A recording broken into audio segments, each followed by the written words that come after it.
Waduh, wapres kita kena rapot merah nih. Aduh. Ini masalahnya dari beberapa lembaga survei menyatakan kinerja Pak Gibran wapres kita sangat-sangat dianggap kurang. Nah ini yang makin hebohnya, rakyat meminta Pak Prabowo tegas, jangan biarkan wapres jadi beban dan buang anggaran negara. Nah ini jadi polemik nih, karena ada beberapa yang bilang kinerja wapres itu sudah cukup, dan ada yang bilang kinerja wapres itu belum memenuhi standar yang diminta atau yang dibutuhkan rakyat. Menurut kalian, apakah Pak Gibran sudah sesuai dengan ekspektasi rakyat? Coba komen ya.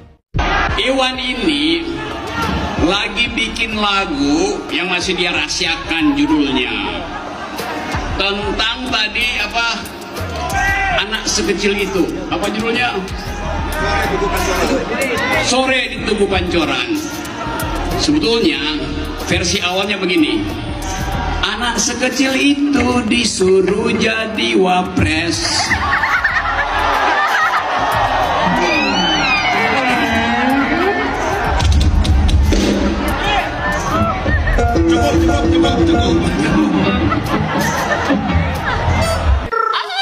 Menurut teman-teman gimana ya? Ini ada sebuah narasi guys ya. Gibran sering kabur ya dari pertanyaan wartawan. Publik pun menilai curiga bahwa wapres ini tidak sekolah dan terlalu bodoh. Tapi kalau misalnya dilihat dari pertanyaan-pertanyaan dari wartawan ya, kan dia nggak bisa menjawab. Bahkan dia menjawabnya entah kemana gitu guys ya. Yakin sih gitu.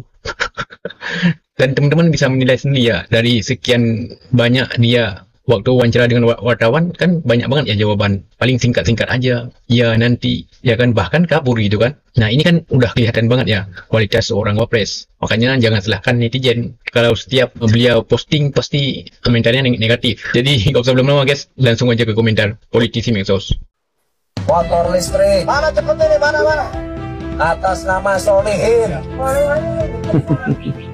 Nomornya 074.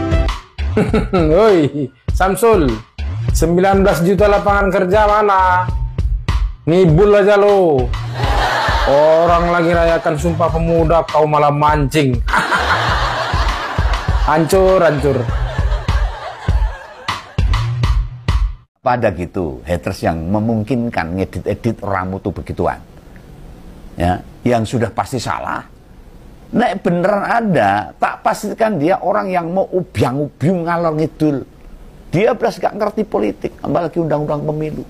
Justru dari sudut pandang Om Bengawan, ini dibikin oleh kubu mereka sendiri. Ini saya nggak nuduh loh. Ini menganalisa aja ini. Cara-cara berpolitik kayak gini ini mengadu domba, lempar batu sembunyi tangan dan sebagainya. Ya itu memang mau kasih beban, memberatkan jika Gibran sama Jokowi seolah-olah dicitrakan buruk. Ya mesti tujuannya gitu. Nah ya siapa yang mau mencitrakan buruk Jokowi sama Gibran? Masa relawannya Jokowi, masa PSI kan enggak. Pasti tuduhannya ke lawan-lawan Jokowi sama Gibran. Nanti Begawan lagu mereka itu ya bisa kader atau simpatisan partai, bisa relawan, bisa konten kreator, bisa YouTuber, bisa pendukung biasa. Banyak kemungkinan siapa yang bikin. Kan seperti yang tak bocorkan, biar isu ijazah Gibran kuwi kestilep. Ketilep apa? Tenggelam. Ya. Media harus selalu digerojok berita-berita apapun. Intinya orang ben rasepi itu. Salah satunya ya berita ini mencalonkan Gibran sebagai capres dan Jokowi sebagai cawapres. Anak karo bapak. Saya ingat ini kata-katanya Rocky Gerung itu. Lihat itu Rocky Gerung. Cari itu Rocky Gerung. Pak, Rocky Gerung bisa mengatakan seperti itu. Besok itu bisa-bisa itu Gibran sama Jokowi mencalonkan presiden dan wakil presiden. Makanya yang beginian tiba-tiba iso viral. Dengan kualitas editingnya ya ampun. 5020. Selepelan ketua Karang Taruna jadi wakil presiden. Dia goblok. Kagak, dia kagak goblok. Yang pada tolol mah termul sama para penyembahnya. Tolol. Yang ada di rumah datang lagi para bos rumah tangga. Mulai muncul. Aku khawatir lali ya. Wes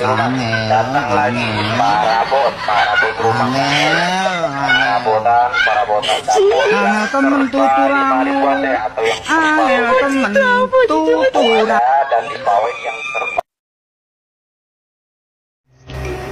Yalah bodo amat gue mah, naik bom-bongkar kayak gini juga udah kerja nyata gue mah.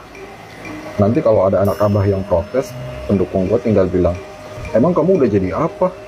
Udah melakukan apa untuk Indonesia? Nanti kalau anak abah ada yang argumentasinya bagus, tinggal bilang pendukung gue. Masih sakit hati ya? Benci amat sama keluarga Pak Jokowi.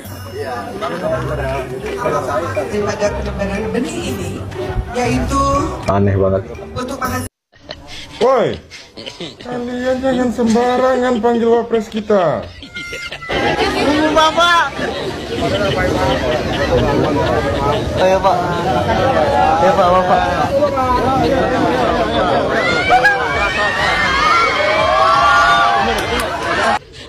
Nama wapres kita itu Gibran Raka Buming Raka. Paham? Kalau pupu papa itu ya akunnya.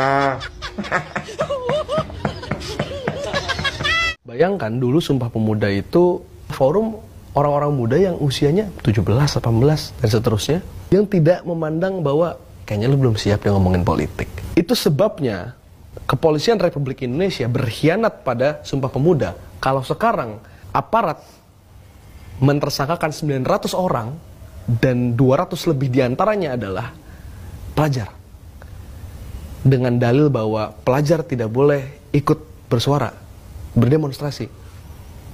Bahkan ada beberapa pejabat yang bilang bahwa sekolah harus melarang atau mengawasi untuk pelajar tidak berdemonstrasi. Itu mengkhianati Sumpah Pemuda. Karena dalam sejarah bangsa kita dari umur 16-17 kita udah dididik untuk punya critical thinking, dididik untuk punya feeling dan value anti penindasan dan melawan ketidakadilan. Jadi kalau sekarang fenomena teman-teman pelajar turun, mahasiswa turun bersamaan, itulah spirit Sumpah Pemuda yang harus terus dirawat. Nah kalau konteksnya sekarang, maka misalnya Gen Z gitu ya, semangat zamannya adalah gimana kita hari ini melawan lingkungan yang semakin dirusak, dan bisa jadi 2040 berpotensi Indonesia tenggelam. Termasuk kita perlu melawan militerisme, kita perlu melawan nepotisme gitu. Jadi ketika hari ini yang muda dan mau mengaku muda, ya harusnya dia melawan Gibran gitu. Karena dia part of nepotisme yang tidak pernah ada dalam Sumpah Pemuda gitu. Iwan Fals soal ijazah Jokowi dan Gibran, kalau palsu gimana ya? Kalau palsu mah harus dihukum Bang Iwan. Dihukum seberat-beratnya karena udah menipu seluruh rakyat Indonesia gitu. Tapi kalau misalnya benar ada ijazahnya, pasti sama bajar-bajarnya, sama termul-termulnya diperlihatkan, disebarkan di seluruh media sosial. Kayak foto waktu kegiatan di kampus ada, terus waktu wisuda sama orang tua sama teman-teman ada. Pasti ada jejak digitalnya. Tahun 80 kan udah ada kamera, udah ada itu Kodak. Tahun 80-an udah canggih lah. Kalau misalnya benar ada, pasti sama pajar-pajarnya di ini apa dipajangin buat bukti. Kalau misalnya ada, ini juga apa ngeresmain jalan tol dulu kan, dipoto, wah beritanya di mana-mana sampai 7 hari 7 malam tuh ngeresmain jalan tol doang presiden. Kalau misalnya benar ada ya, logika saya begitu bagaimana? Gibran sering kabur dari pertanyaan wartawan. Publik curiga Wapres tidak sekolah dan terlalu bodoh. Jangan gitulah, kebangetan itu namanya. Ya mana mungkin apa itu Gibran itu nggak sekolah, nggak mungkin. Sudah pasti sekolah lah. Sudah pasti sekolah gitu kan. Hanya saja dia lulusan apa ya saat ini kan masih diperdebatan. Entah dia hanya lulusan SD, atau mungkin hanya lulusan SMP, atau mungkin juga lulusan SMA. Kita kan nggak tahu gitu kan gitu. Tapi kalau ada lagi itu masalah terlalu bodoh, gimana ya? Ya itu publik yang menilai lah ya, yang menilai lah. Dia cara menghadapi pertanyaan wartawan itu bagaimana gitu kan ya. Terus apa itu sejauh mana dia tuh kalau ketemu orang-orang, cara bicara, apalagi kalau dia itu pas dalam pidato, rapat atau segala macam, dia cara menyampaikannya itu bagaimana, publik yang menilai. Jadi begitu. Terus masalah publik curiga Wapres tidak sekolah dan terlalu bodoh. Ya kalau sekolah sebenarnya sekolah. Tapi kalau terlalu bodoh, kalau saya pribadi sih, aku sih yes. Yes itu. Kalau aku yes. Khususnya yang terlalu bodoh lah ya. Kalau aku yes. Gitu.